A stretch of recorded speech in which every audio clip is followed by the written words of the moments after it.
Okay, thank you very much.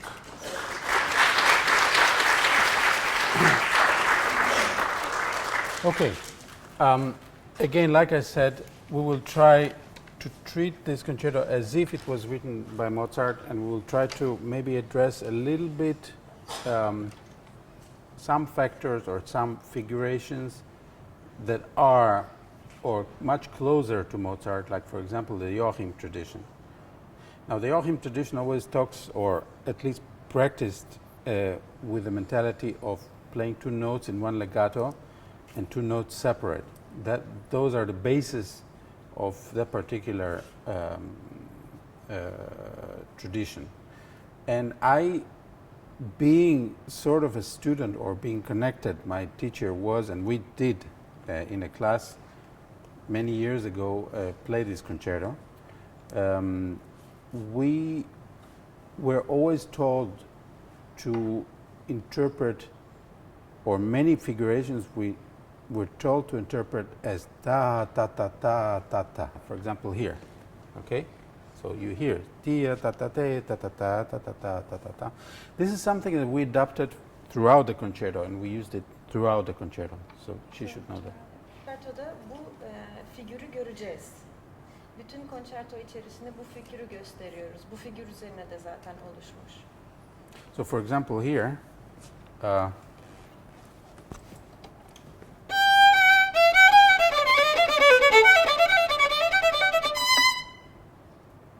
okay, we used it all the time. We didn't. Okay, we adopted the fast work always as a in the principle of 2 and 2. Hızlı yerleri her zaman 2-2 yani 2 bağlı 2 ayrı olarak düşünmen lazım. And for example, when you played this work, everything sounded very much equal. Sen çaldığın zaman her şey biraz fazla düz duyuldu. It's not. It's not. And the way we emphasize it, or at least the way we were taught immediately, is to have the heavier points, use more bow, lighter points, use less bow, etc. Öğrenilme şekli aslında ne olursa olsun daha ağır noktaları daha büyük arşeyle, daha hafif noktaları daha küçük arşeyle çalman gerekiyor. Okay, so this thing we try to divide right away in a student's mind, and make sure that this is a good preparation for the coming concertos. Ve bu şekilde çalışırsan eğer Adelaide konçertosunu daha büyük diğer konçertolar için çok iyi bir temel oluşturacaksın. Okay, so let's start a concerto again, and then we'll start working a little bit on those aspects. Bir daha başlayalım, bunlara çalışacağız.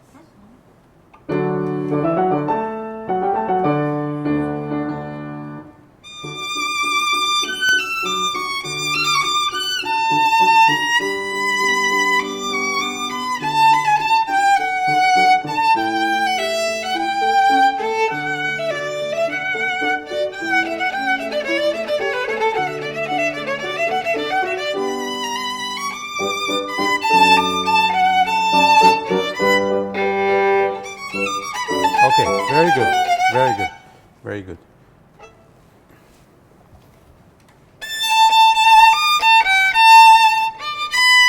It will make it square.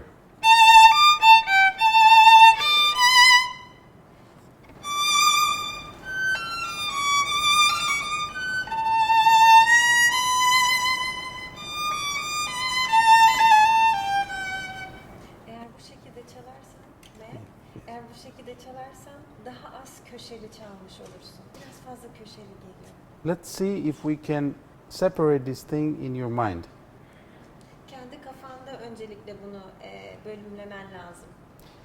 Lean a little bit on a downbeat, and then lighten up and use less bow for the up. Birinci vuruşta birazcık daha oturman gerekiyor. Yukarı vuruşta ise birazcık daha hafiflemen lazım. Yes? Let's give it a try.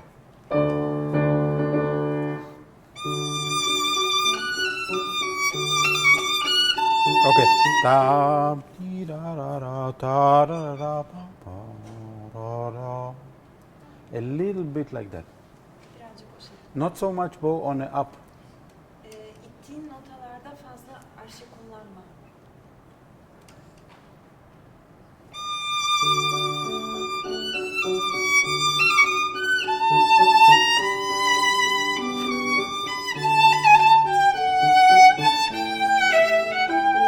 You see? Da da da da da. Ti da da da. Pa pa da da da. That's a lighter. Yes, you need to lighten up. And the way we lighten up is simply by reducing the speed of the bow.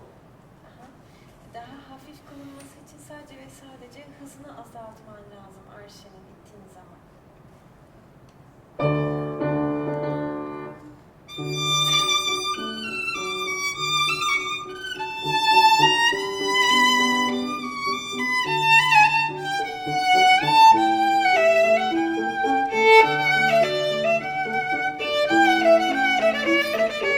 Okay, good. I mean, I think it's more logical, and it has more direction. Daha Okay. mantıklı ve daha çok bir yere gidiyor. Try it one more time, and also Bir daha. try to be a little bit more colorful on a down. When you play down, try to use a little bit more vibrato, and then, of course, it needs to be colored, but when you go up, make sure that your left hand is a little lighter or a little bit less vibrato. Just color. So Arşeyi çektiğin zaman birazcık daha renk katman gerekiyor. Hem sol elinle hem sağ elinle, ama ittiğin zaman sol elinde birazcık rahatlamalı. Vibrato açısından. also here, you did. Okay, you used a lot of bow, which was slowing you down and desynchronizing you with the piano. So, in fact, we immediately go into a reduced bow exchange, or yes, so that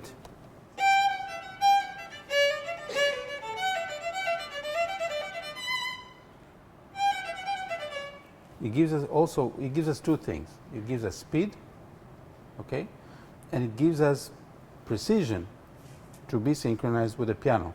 So when you do this,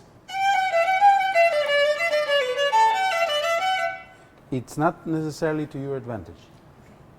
Eğer daha küçük arşe kullanırsan iki yönde bize çok yardımcı oluyor. Hem piyanoyla daha aynı anda senkronize olabilirsin, hem aynı anda sana hız kazandırır. Çok fazla büyük yaptığın zaman sadece sana hız kaybettiriyor, gereksiz birazcık. Let's see if you can try to adapt a little bit of that. Okay, start from the beginning. Tekrar başla. Don't forget the phrasing.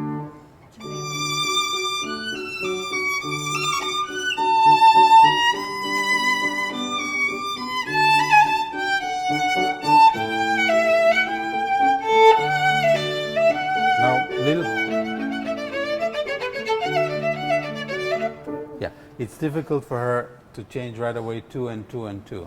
Okay? Hemen değiştirmek zor olabiliyor, doğru. Okay, that's fine. Do it once slow, just the passage. Bir pasajı yavaş bir kez. Just without piano. Okay, now faster. Biraz daha hızlı.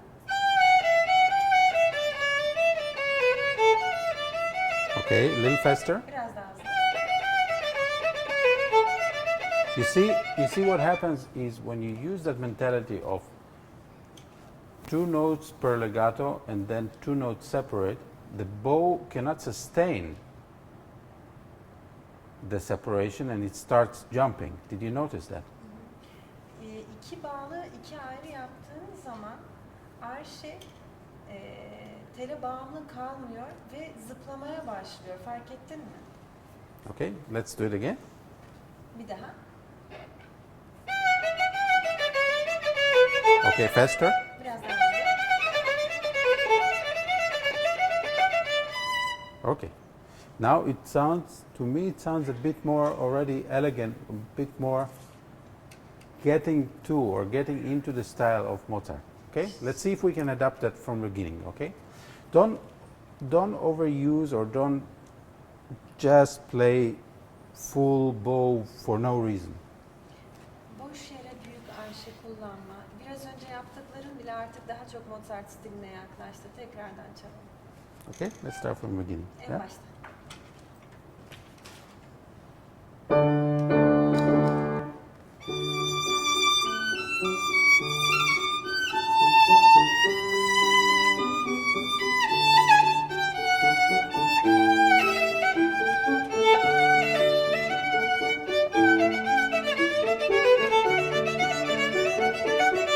Sing. Yeah, good. I really appreciated your effort. Gerçekten takdir ediyorum senin eforunu. I really appreciated your effort. But there are two things that you need to pay attention that are different now from styling, okay? Do not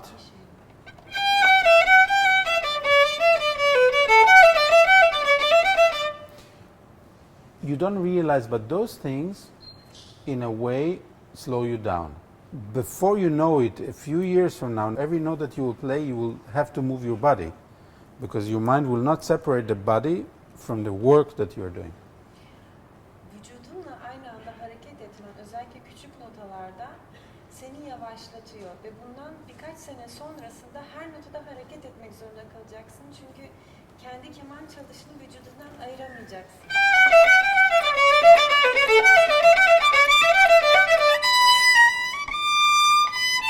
I'm a little bit imitating what you're doing, right? Seni taklit ediyorum şu anda. Did I move my body? I played much faster, but I didn't have to move my body. Also, I did another thing. I used only the bow necessary. Just the necessary bow for me to perform the task. Hiç vücudumu oynatmadım ve sadece gerektiği kadar arşa kullandım. Daha fazla değil. It doesn't mean that you are non-expressive. Bu ekspresif yani duygusal, dışa vurumcu olmadığın anlamına gelmiyor. Okay? So I need you to bear this information properly. Don't move unless you really have to move. Gerçekten gerekmedikçe hiç hareket etme ve bu bilgiyi gerçekten kafana iyice yerleştirip çalmanı rica ederim. Unless you are really involved musically, you would like to show something. Sadece gerçekten müzikal bir şey göstermek istediğin zaman hareket et. Okay, you feel strongly. Okay, this is beautiful. I would like to show it to you. So your body moves. Your body moves. Your body serves the music. Okay.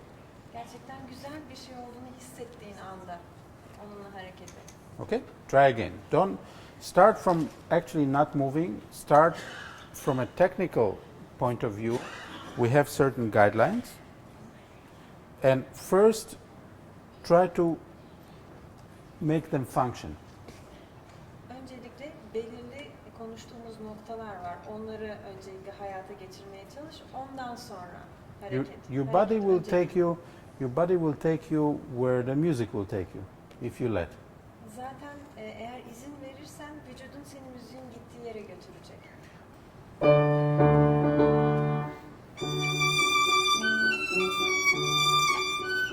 Okay, stop. You're trying to be musical, but you're moving your body already. So, in other words, you already gave away your card. Müzikal olmaya çalışıyorsun ama artık bütün vücudunu kullandın ve bütün kalbini hemen gösterdin. Let me offer you a different way, okay? Farklı bir şekilde göstereceğim. Don't really move, but use your vibrato. Use your color. Okay? You start with the first phrase, seemingly important for this concerto. Use the vibrato. Let's see what happens. Let's just hiç etme. simply see what happens. Yeah. Hareket etme. Sadece vibratonu kullan ve bakalım neler olacak. Okay?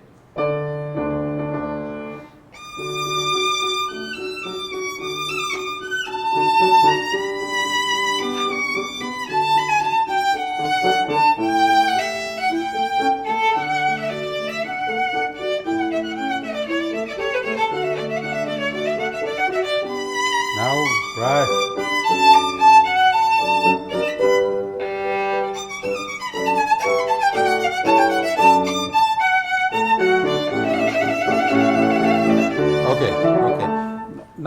Not bad, but I need also to change a few more things in your standing. Okay, first of all, you're playing a little bit, maybe the violin is heavy on you or not? Keman ağır mı geliyor sana? No. Because you give us a little bit of a lazy feeling here.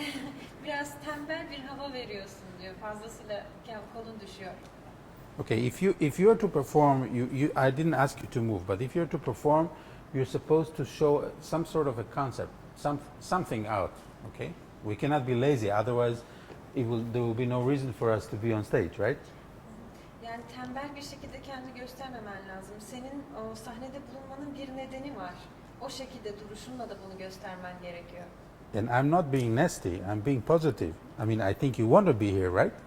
Burada olmak istiyorsun değil mi? Yani kötü adam olmak istemiyorum diyor. Right? There is a reason. I know everybody pushed you, your parents and your teacher and everything, but we cannot get this, okay, I'm being pushed now. Yani biliyorum tabii ki ailen ve öğretmenin vesaire seni burada olmana teşvik ettiler, fakat burada olmak istediğini düşünüyorum. Yani onu göstermen lazım. Because what we want to know from you is, yes, you worked hard and you did something, and we want to see what you did. All these people came here to see what you did. Gerçekten çok çalıştığını ve bize bir şeyler göstermek istediğini görebiliyoruz. Sonuçta bütün bu insanlar da seni buraya dinlemeye ve görmeye geliyorlar. What I want is to get it from you, because that's the reason you're playing, right? Öncelikle lütfen şimdi başlarken bütün konuştuğumuz temel noktaları düşün. Büyük arşeyi hiç boş yere kullanma ve bizi uyutma. Ben hareket ettirmek zorunda kalmayayım. Seni tembel olarak göstermemek için. Okay.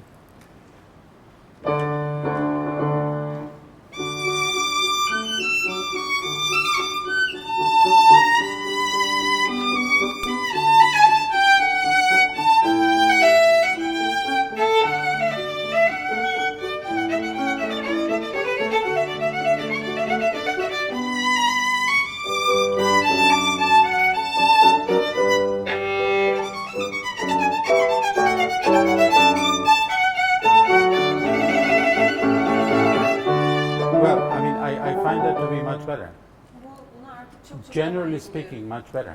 Genel olarak çok daha iyi. Because your message was simple but straightforward, we understood that. I mean, I think the audience will agree with me that it had a simplified view, straightforward. It worked. It was simple. It was clear for us what you were doing. Okay. What was not clear is the overuse of bow.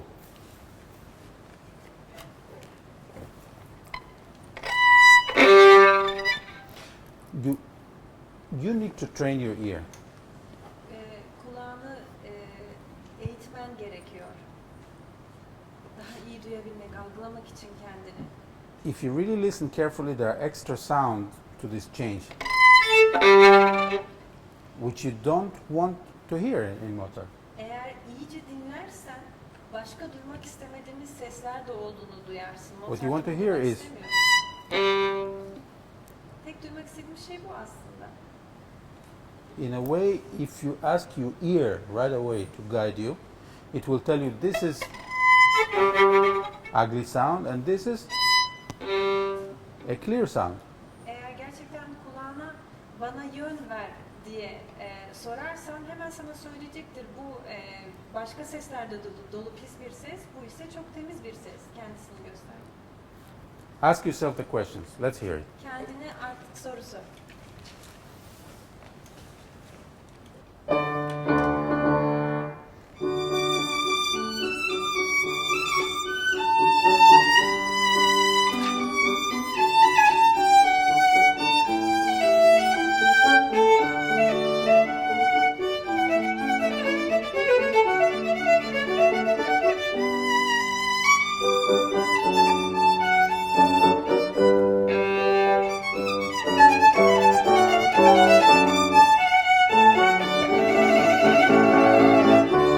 Yes, I find that a lot better. I find that a lot more acceptable. Çok daha iyi ve kabul edilebilir buluyorum bu çalışını. You moved from a very basic student level into a more developed player by simply asking yourself very simple questions. Sadece ve sadece kendine çok basit sorular sorarak temel bir öğrenci statüsünden çok daha yetişkin bir öğrenci statüsüne geçtim. Let's move on. Devam.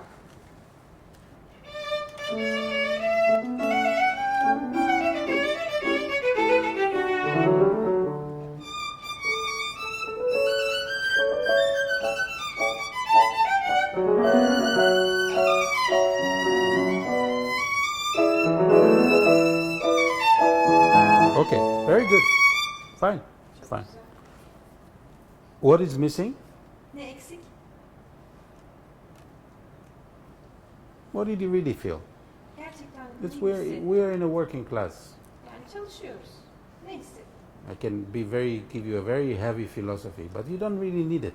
Sana çok ağır bir felsefe de öğretebilirim burada ama hiç gerek yok. It's not necessary, but let's just use the ear. Sadece What was missing? Ne eksik? Daha rahat çalmam gerek. I'm supposed to play more relaxed. No, I thought you were quite relaxed. What was missing? For me, immediately the thing that I heard in my ear is that the piano was getting louder than you. You got very soft there. Çok daha fazla duydum. Fazla hafif kaldım. Neden? It's a violin concerto. You have the theme, We speak very simply. You have the melody, okay? Melodi sende, tema sende. Bu bir keman konçertosu. We're playing very soft. Why are we playing very Neden soft? çok yumuşak çalıyor? Did you hear that you were playing very soft? Çok yumuşak çaldığını fark ettin mi? Okay. How do we change that? Nasıl değiştireceğiz? Geriye doğru kullanıyorum. Okay. Okay. You see, the point of all of this is simple. We can work on this concerto, etc., etc. We can make a whole book written about this. But the point is that if we don't use our ear properly, we will not play any sort of concerto. And what I find important with students and people who are in the beginning of their work is immediately, and it's really in a way so much the teacher's responsibility, but it's not the teacher's responsibility only, it's the student's responsibility to listen to their own work. Aslında tabii ki bu konçerto ile ilgili hani bir kitap bile yazabiliriz. Üstüne çok inanılmaz çalışılabilir ama aslında gerek yok. En önemli şey senin kulağını kullanman. Yani öğrencilerinde aradığım en önemli şeylerden birisi de bu. Yani aslında bu öğretmenin de üstüne düşen bir görev değil, senin üstüne düşen bir görev. Kendi aklını ve kulağını kullanman. You know, your ear will tell you how many hours you need to practice a day. Sana günde kaç saat çalışacağını aslında senin kulakların söyleyecek. Okay? So I hope that those points are well taken, and I hope that your ear will take now to practice some of those principles, and maybe next time you'll show me a much better performance. Umut ediyorum ki şimdi bu noktaları sen kullanacaksın ve sonraki sefere bana çaldığın zaman çok daha iyi bir performansla karşıma çıkacak. And it's not because you played badly, Ve bu kötü çaldığın anlamına gelmiyor kesinlikle. but it is because your ear was not awakened enough to understand what you were doing. Sadece ve sadece kulağının yeterince uyanık olmamasıyla alakalı bir durumdu. Okay? Çok teşekkür. Thank you very much.